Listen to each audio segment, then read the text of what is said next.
أعوذ بالله من الشيطان الرجيم بسم الله الرحمن الرحيم سورة البقرة آیت نمبر 16 اولئک الذین اولئک میں لام پر جو ہے وہ مد ہے، تو مد کو ہم کتنی مقدار میں کھینچتے ہیں؟ 5 الف کے برابر. اولئک الذین، اور زال کو ہمیشہ نرمی سے پڑھتے ہیں، اور اگر یا ساکن سے پہلے زیر آ جائے تو اس کو ہم کیا کرتے ہیں؟ اس کو ہم ایک الف یعنی 2 حرکات کے برابر ہم کھینچتے ہیں. نشتروا الضلالۃ، اب غوت کو ہم کیا کریں گے؟ موٹا کر کے پڑھیں گے کیونکہ یہ حروف مستعلیہ میں سے ہے. بالہدا، اب ہاں کو جو ہے کیا کریں گے؟ ہم موٹا کر کے پڑھیں گے اور دار پر کھڑی حرکات ہے. یاد رکھیے کہ کھڑی حرکات اور حروف مدہ کو ہم ایک الف اور 2 حرکات کے برابر کھینچتے ہیں. فما رابحت، اب را کو جو ہے نا وہ کنڈیشن ہے اس کی کہ ہم اس کو کب پر پڑھتے ہیں اور کب اس کو باریک پڑھتے ہیں. پر کا مطلب ہوتا ہے موٹا پڑھنا، تو اگر را کے اوپر حرکات ہو جیسے کہ زبر یا پیش ہو تب ہم اس کو موٹا کر کے پڑھتے ہیں. اگر اس کے نیچے ہو جیسے کہ زیر ہو تو ہم اس کو باریک پڑھتے ہیں. تو یہاں پہ زبر ہے فما رابحت تجارتہم، ٹھیک ہے. ہاں کو جو ہے نا جو حروف حلقی میں سے اس کو ہمیشہ ہم پر پڑھیں گے. وما كانوا مہتدین، اور آیت جب کمپلیٹ ہوتی ہے تو جو بھی حرف ہوتا ہے ہم اس کو ساکن کر دیتے ہیں. تو 16 آیت ہم پھر سے پڑھتے ہیں. اولئک الذین اشتروا الضلالۃ بالہدی فما ربحت تجارتہم وما كانوا مہتدین. آیت نمبر 16 پڑھیں گے ہم. مثلہم، اب سا کو یہاں پہ نرمی کے ساتھ ادا کرنا ہے جیسے ہم زال کو بھی پڑھتے ہیں کیونکہ یہ حروف لسویہ میں سے آ جاتے ہیں. کمثل الذی، اب یہاں پہ اگین سا آ رہا ہے اور زال آ رہا ہے تو اس کو کیا کریں گے ہم؟ اچھا اب دیکھیں للذی میں اس کو ہم کھینچیں گے نہیں.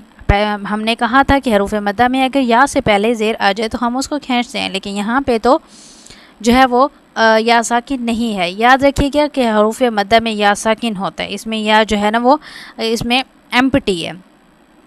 مثلہم کمثل الذی استوقد نارا، اب قاف کو موٹا پڑھیں گے نارا. اچھا جیم پر جو ہے نا وہ کنڈیشن ہے کہ ہم یہاں پہ رک بھی سکتے ہیں اور جو ہے ہم وقف کر سکتے ہیں اور ملا کے بھی پڑھ سکتے ہیں، تو ملا کے پڑھنا زیادہ بہتر ہے. تو یہاں پہ نارن پہ جو ہے وہ اخفا کی صورت میں ہم غنہ کریں گے.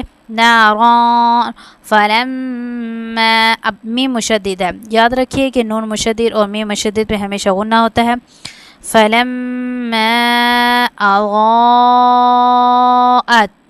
ما حوله ذهب الله بنورهم وتركهم في ظلمات لا يبصرون.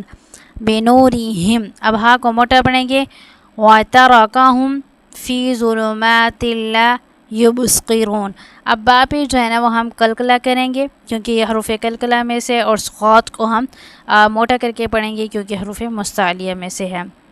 تو مثلہم کمثل الذی استوقد نارا فلما اضاءت ما حوله ذهب الله بنورهم وتركهم في ظلمات لا يبصرون.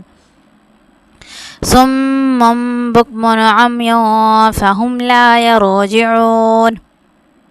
اچھا سم پہ اب یہاں پہ جو ہے نا ہم نے میم مشدد والا غنہ بھی کرنا ہے اور با آ رہا ہے، تو یہاں پہ ایک لاب کی صورت میں ہم غنہ کریں گے. تو کیسے کریں گے؟ صم بکمن، بکمن عمیوں. اب یہاں پہ جو ہے نا کیا ہے؟ اخفا کی صورت میں غنہ کریں گے. کیوں؟ کیونکہ اس کی کنڈیشن ہے کہ تنوین کے بعد اگر حروف اخفا میں سے کوئی حرف آ جائے تو وہاں پہ ہم کیا کرتے ہیں؟ اخفا کی صورت میں غنہ کرتے ہیں.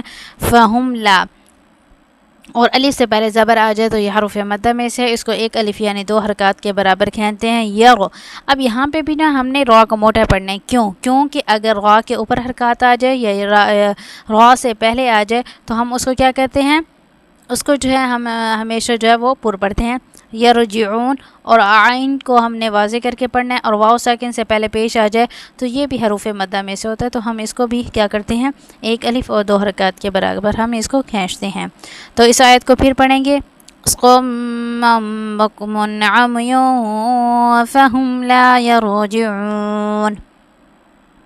آیت نمبر 19 او او میں جو ہے نا واو ساکن سے پہلے اگر زبر آ جائے تو وہ حروف لین میں سے ہوتا ہے. کاسقیبم، ٹھیک ہے، اسقاط کو موٹا پڑھنے ہیں. بم پہ جو ہے نا وہ ادغام کی صورت میں غنہ ہوگا کیونکہ حروف یرملون میں سے آ رہا ہے. او کاسقیب من السماء، اس مد کو جو ہے نا وہ ہم 5 الف کے برابر کھینچیں گے. فیہ ظلمات، اب یہاں پہ بھی تنوین کے بعد واو آ رہا ہے تو حروف جو ہے وہ یرملون میں سے ہے تو ادغام کی صورت میں غنہ کریں گے. ظلمات ورعد وبرق. اب قوف بھی جو ہے ہم نے وقف کیا ہے. ہم نے پڑھا تھا نا ڈریم میں کہ ہم وقف بھی کر سکتے ہیں اور ملا کے بھی پڑھ سکتے ہیں، تو ہم نے یہاں پہ وقف کیا. وبرق، اور قوف کو جو ہے وہ ہم قلقلہ کریں گے. اس کو پیچھے سے بھی ہم ملا کے پڑھ سکتے ہیں. کیسے؟ ورعد وبرق یجعلون یجع. اب یہاں پہ جو ہے نا جیم پہ قلقلہ ہوگا. اصقابعہم فی آذانہم من الصواعق. من الصواعق کیا ہے؟ اب یہاں پہ جو ہے نا اس میں من الصواعق پہ اسقاط کو موٹا کریں گے، موٹا کر کے پڑھیں گے، اور الف سے پہلے زبر ہے تو حروف مدہ میں سے اس کو 1 الف یعنی 2 حرکات کے برابر کھینچیں گے. حذر الموت، اور را کو موٹا پڑھیں گے، موت. واللہ، اگر لام سے پہلے زبر آ جائے تو اس کو موٹا پڑھتے ہیں. محیطم، اب یہاں پہ غنہ کریں گے کیونکہ تنوین کے بعد با آ رہا ہے تو اقلاب کی صورت میں غنہ ہوگا. محیطم بالکافرین. اب آیت نمبر 20 پڑھتے ہیں. یکاد البرق، اب را کو موٹا پڑھے کیونکہ اس سے پہلے زبر ہے. یکاد البرق یخطف، خا کو بھی موٹا پڑھیں گے. ٹھیک ہے، یہ حروف مستعلیہ میں سے، حروف مستعلیہ کی تعداد 7 ہے اور ان حروف کا ہمیشہ پر پڑھے جاتے ہیں، اس کی حرکات میٹر نہیں کرتی. اب اسقارہم، اب با پہ جو ہے نا کیا کریں گے؟ قلقلہ کریں گے. کلما، مد کو 3 الف کے برابر کھینچیں گے. اغا لہم، مشو میم ساکن کے بعد میم ادغام شفی، مشو فی. وَإِذَا، اب ذال میں مد ہے. اظلم علیہم قاموا وَلَوْ شَاءَ اللَّهُ، اب شین پہ جو ہے نا الف پہ مد ہے تو اس کو ہم 5 الف کے برابر کھینچیں گے. شاء اللہ لذهب، لذهب بسمعهم. زال کو نرمے کے ساتھ ادا کریں گے اور ہا کو موٹا کر کے پڑھیں گے. بسمعهم، عین کو واضح پڑھنا ہے اور ہا کو موٹا کر کے پڑھنا ہے. وَأَبْصَارِهِمْ، اب با پہ قلقلہ کرنا ہے اور صاد پر زبر ہے، اس کو ویسے بھی موٹا پڑھیں گے لیکن الف سے پہلے زبر آ جائے گا تو اس کو ہم 1 الف یعنی 2 حرکات کے برابر کھینچیں گے. وَأَبْصَارِهِمْ إِنَّ اللَّهَ عَلَى كُلِّ شَيْءٍ قَدِيرٌ.